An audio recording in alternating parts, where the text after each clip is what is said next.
Hi, thanks for stopping by. Nice to see you again. Your old friend MC Macabre here. This episode, we're going to do an actual paranormal investigation. I happened to find an actual haunted house here in Abington, Massachusetts.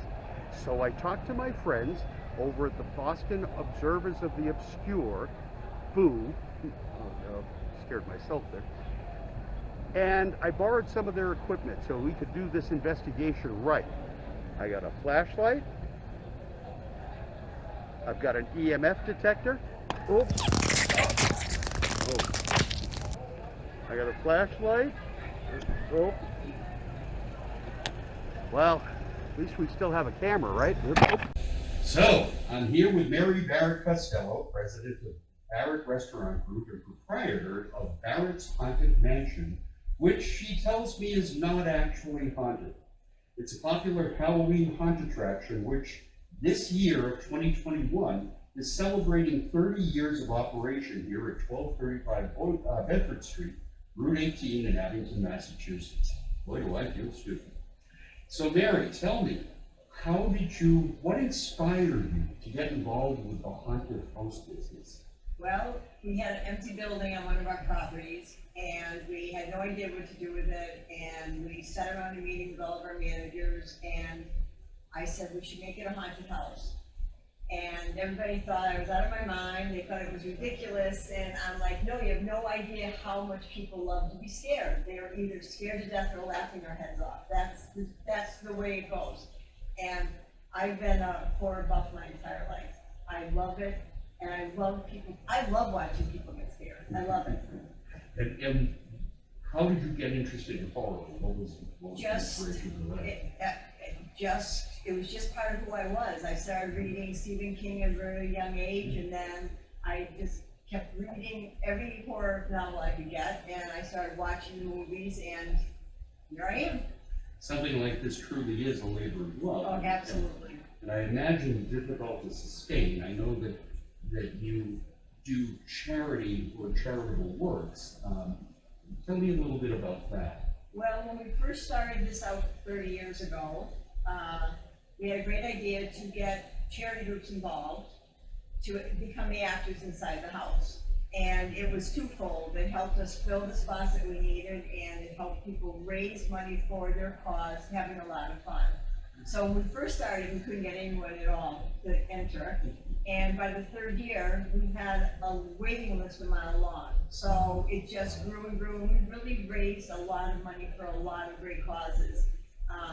Right now, because we've gotten so busy, the really busy nights are just my own actors, but we still have nights that volunteer groups do right now also. I can tell you, I love Halloween. It's my favorite time of the year. And I'm sad to say that there isn't a presence for Halloween like past years or recent years. Mm-hmm. There are fewer haunted attractions. Yes. Yours is here, thank God, and it's a wonderful refuge for us Halloween junkies. You know, what do you think accounts for that? Why the loss of interest in Halloween? Well, I think last year, in the year 2020, because of COVID, I think it affected so many things, and I think the haunt industry is no different than any other industry during that last 18 months. I see, though, in my own place, people are so happy to be back. Honestly, they wait in line for 2.5 hours. I'm not sure I would wait anywhere for 2.5 hours, but I believe that if you love to be scared and you love Halloween, it's really a passion and a love for what this holiday represents, truly. Now, I know that you did something very creative last year. Mm-hmm. Because of COVID.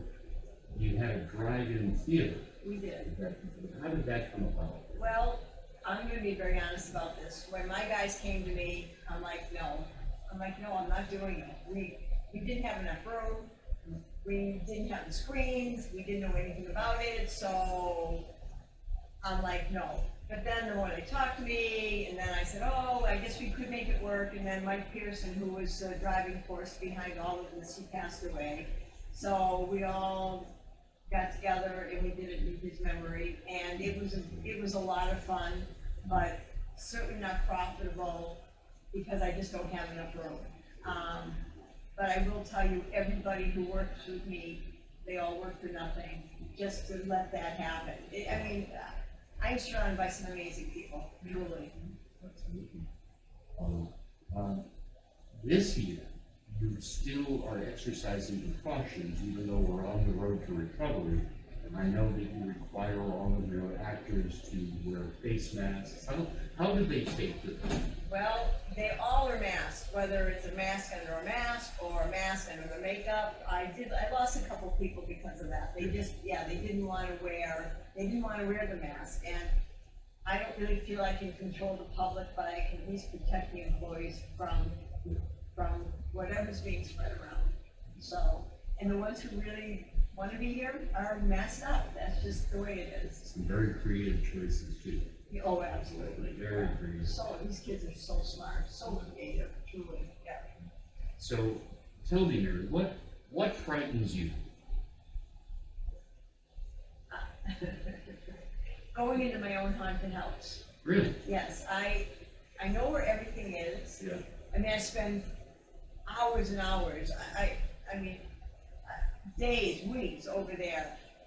But when I go through it, I think I know where everything is. Everybody tries a little bit harder to throw me off my guard.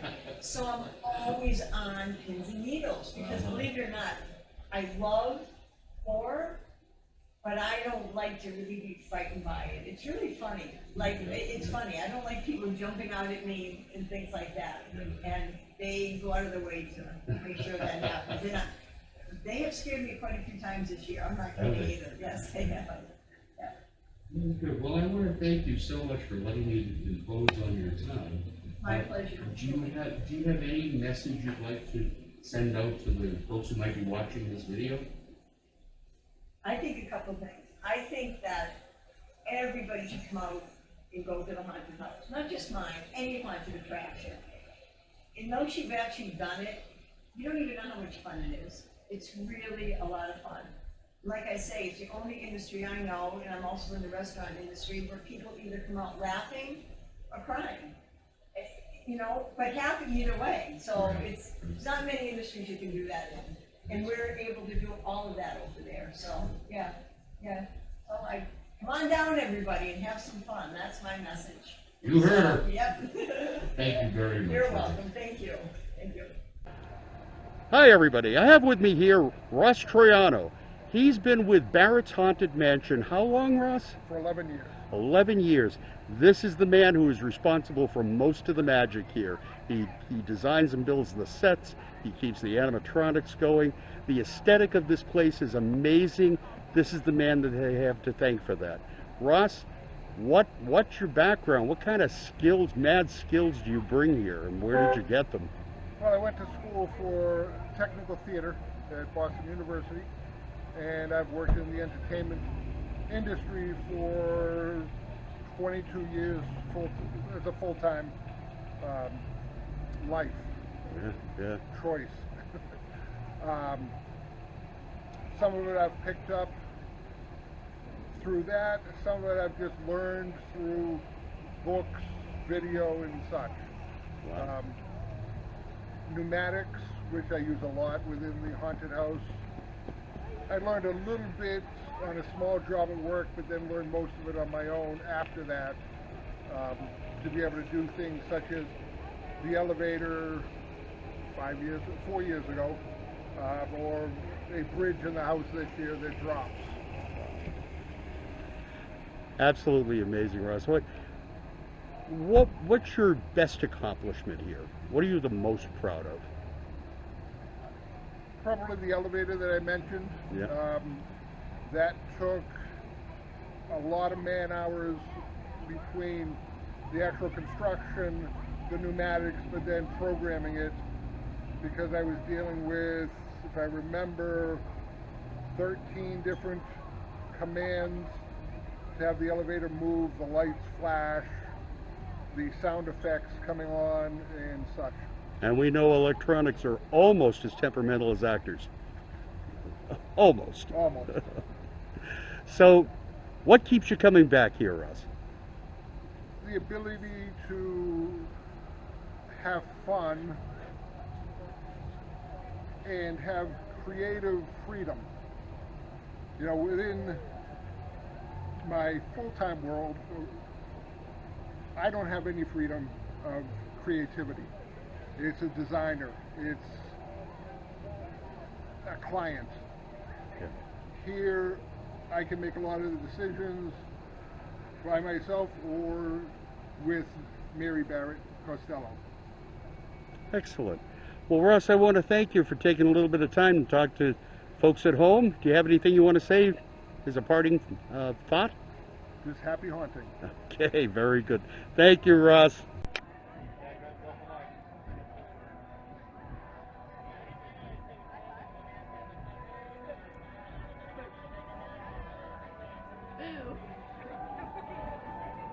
So we have one of the people who haunts Barrett's Haunted Mansion.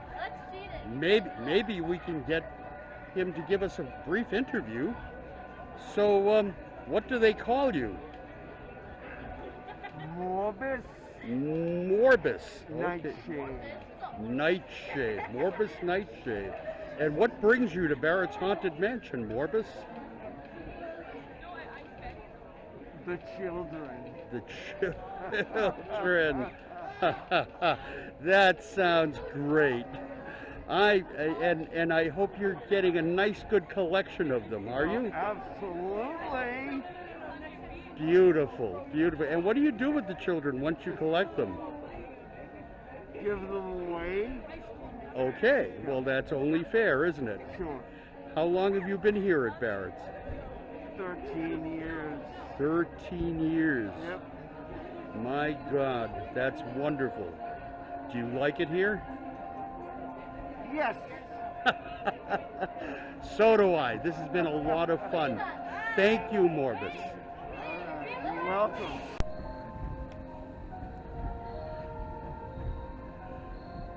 All right, everybody. I got the good fortune of being with an amazing, versatile actor, stuntman, makeup artist, you name it. His name is Grim. Grim, welcome to MC Macabre's Haunted Dance Party. Howdy, everybody. Okay, so Grim, how long have you been doing this stuff? I have been doing this since 1999. Uh-huh. Started at Spooky World. I went there for build, just as a part-time job. Got roped into acting pretty quickly. From there, I ended up, when I got there was a lot of people and only a couple of makeup artists, and I saw this huge line and we're all waiting for makeup, and I was like, man, you guys are so busy. You want me to just base myself? And they're like, yeah, that's great. So I did. I put some makeup on. They're like, that's great. Do that to these 5 people. So I did. Then I said, oh, you're still busy. You want me to shade myself? They said, yeah, shade yourself. So I shaded myself. He's like, that looks great. Can you do that to these 5 people? I said, sure. And then that season just started like that. The next year he was in charge of the makeup. So I was on the makeup team. And it's progressed since then. Since then I've moved on. In 2003, I came here to Barrett's Haunted Mansion, where I was given creative control, I guess you could say, and just go wild, kind of like just make it scary was the only thing I had to worry about. So it was great for a makeup artist to just be able to branch out. I developed characters here that are iconic, which are actually part of our 30th year this year, so that's pretty awesome. I build sets. I'm on the creative design team. I structure the network and the audio. I build all the sounds for inside the house, and I do this all between the space of spring till we open up, and I have no other life apparently aside from this, because it's just so dominating. Yeah. But it's passion, so we love it. Well, you're great at what you do, and Thank you. they're lucky to have you here. Thank you. All right, friends, I have with me Mike Ciccolo. Mike is going to help me get through these haunts tonight because I have to see what's inside. I'm a little scared, so I don't know how this is going to go. Mike, you've been here a long time. How long have you been here? Man, I've been here since 1998. 1998. And you started out as an actor. How did all this go? Long story short, I was one of the volunteers, and one of the groups was short volunteers. They said, hey, would you help us out? I said, sure. And the first night I did, I loved it. And I came back the next night. I brought along a friend of mine, and he's been here. Dave's been here ever since. And we just kept coming back for the next couple of years, and I think it was probably around year 3 or 4 that they said, hey, do you want a job? So they hired us, and we became, you know, their actors outside roaming around. And after a little while, I kind of stopped doing that, and I started managing the house and the volunteer groups that were coming in. And so now I do a lot of behind-the-scenes stuff, you know, with the scheduling and planning and whatnot. Excellent. And what do you enjoy most about working here? Well, I love the people I work with, the great people.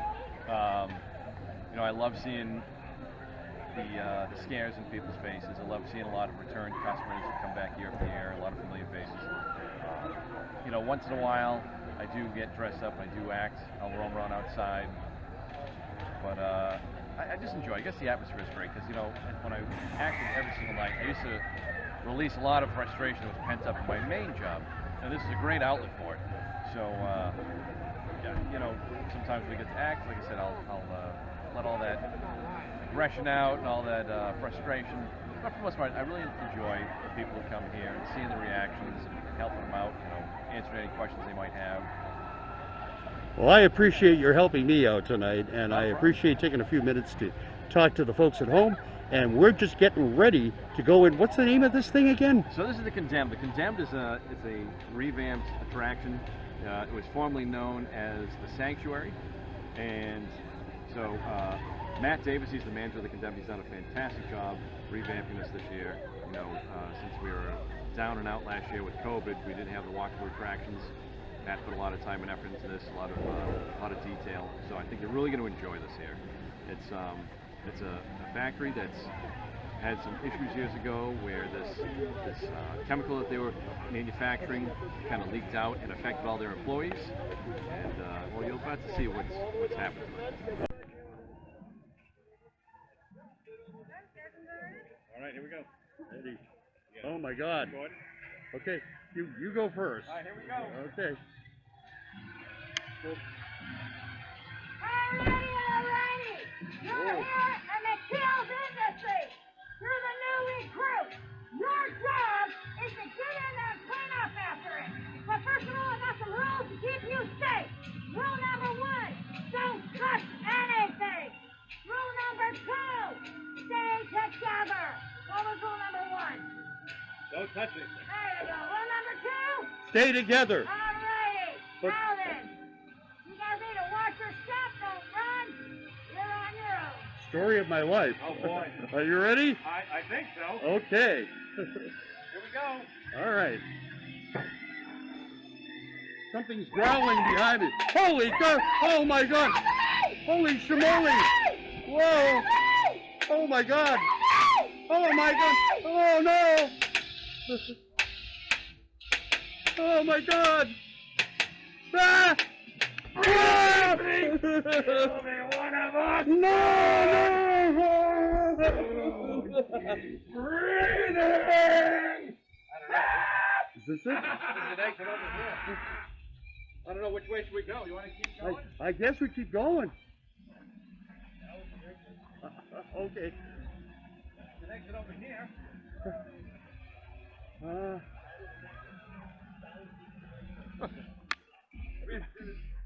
Oh no. Oh. Oh.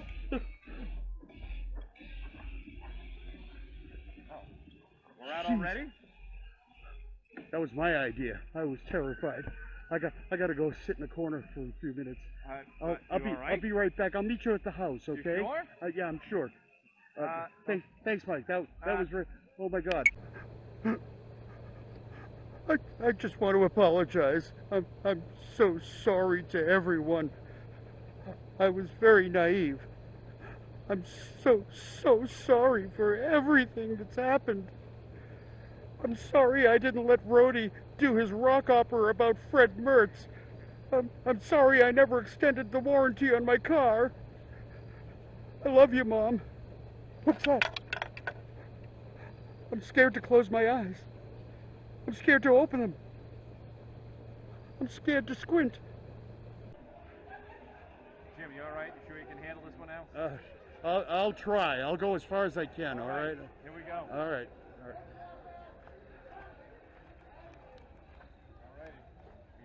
the rules, Jim. Here we go. Oh my God. I got rules. Don't touch nothing and nobody, and nothing will touch you. No running, no pushing. The floors move under your feet, and management does not want you hurt. I am not management. No lights, no cameras, no flashes. It must be Dr. Creepy in the house at all times. Stay together. Nobody wants to die by themselves. All right, Jim. I don't want to die by scared. myself. You'll be all right. You'll be okay. Trust me. You'll be just fine. No, he won't. Jim, you want to go first? No, you go first. All You right. go It doesn't matter. They will get you no matter where you are. All right, Jim, hang tight. This is a great set we've got here. Don't worry.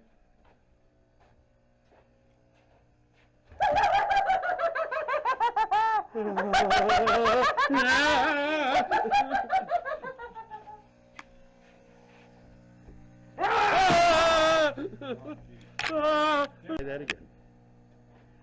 All right, here we go. Okay. All right. Okay. All right. Holy God. We're okay. We're doing all right. Yeah, yeah, Why yeah. don't you step over here? Where? Whoa! We're doing just fine. See? Oh. We're back outside. Not a problem. Oh. You're late. We've been waiting all night for you. I know. You know what? Come here. Okay. I need you to be very careful. You're not supposed to go in this way. All right. Don't let anything happen to you. Oh no. Good one. Oh no. Oh no. Oh no. Yeah. Ah.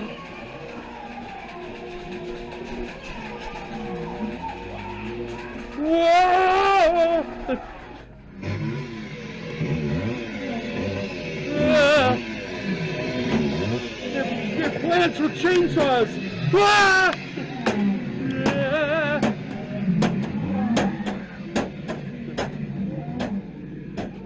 Oh boy. Oh, this is the scariest room of all, where I see myself. Whoa. Yeah. Whoa. Yeah. Oh God. After that guy. Yeah. Oh, Jim. Just me. Just me. Just me. Here we go. You ready? Yes. Okay. Yes. Yes.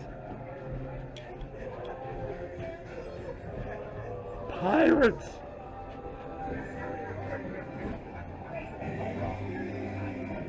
Ah.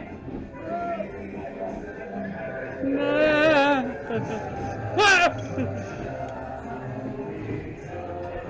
Get me out of here! Get me out of here! Ah. Oh man! Wow. Wow! I went as far as I could. Are you okay? I guess so. I mean, there's still a lot more to cover. Maybe next week. All right. Okay. Hey, dude! Thank you so much. Hey, I really. Not a problem. I hope by next week you're gonna be okay to come back and finish off the rest of the mansion Okay. and the condemned. Really cool house. Well, I'm glad you came by. I liked it It a was lot. great seeing you here. Great being here. Mike. All righty. Hey everybody, big news. I'm still here at Barrett's Haunted Mansion, and I found out that this place really is haunted. In fact, I have a man here, his name is Tom. He's a member of TAPS, and he had a paranormal experience here. Hi Tom, say hi to the folks at home. Hi everyone. Yeah, my name's Tom. I was actually joined TAPS in 2007.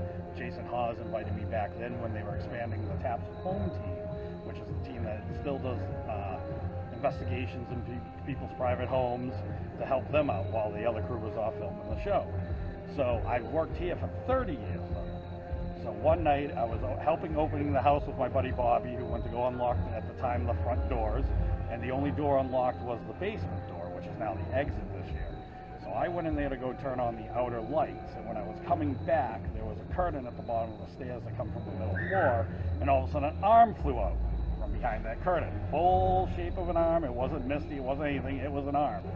Well, I whipped the curtains back thinking it was Bobby trying to scare me. No one's on the stairs. You can hear people running up the stairs if they were on it, or you can hear them run around upstairs if they were. So I radio Bobby and I asked him where the hell he is. And he says, I'm still trying to unlock the door. So I run out the back door, run around front. Sure enough, front door, he's still fighting with the two front doors unlocked, and the side door was locked. So nobody could have been in the house possibly, except for me and whoever's left over in there. Holy crap, Tom, that is a bracing story. How do you like working at Barrett's? Well, I've been here 30 years. Yeah. I started as an actor, night one, volunteer actor. Wow, wow. Probably a volunteer for the first 3 or 4 years just because they were getting up and running. Yeah, yeah. So I remember when we had a carnival here out front. We did kids matinees where I used to have to go in with a couple other guys and cover up all the gore, and then after the kids matinee was over, we'd have to take everything down to show the gore again, get into costume, get all the volunteers into costume. But I mean, we used to also take a 15-minute break halfway through. And now it's like, if you did that, you're behind for the next 5 hours, you know? So, it's just, to see this grow, to see the staff, the talented staff we brought in, not only artists, makeup artists, but they're also actors, set designers, builders, painters, whatever you have it. You got a whole group that's talented enough, they make their own masks, their own props. It's unbelievable how this place has grown over the 30 years I've been here. And I mean, Mary's one of the greatest people I've ever worked for. I'll always come back. When we had to do the drive-in because of COVID last year, and she needed volunteers for it all year. It was a slam dunk. For everything she's done for me, I was going to give that back to her, especially from Mike Pearson and his family, just to honor him by doing the drive-in because it was his idea, and unfortunately he didn't get to see it. So, last year and this year special because of that. So. Fantastic. Tom, they're really lucky to have you here, especially for 30 years. Yeah. Thank you, man.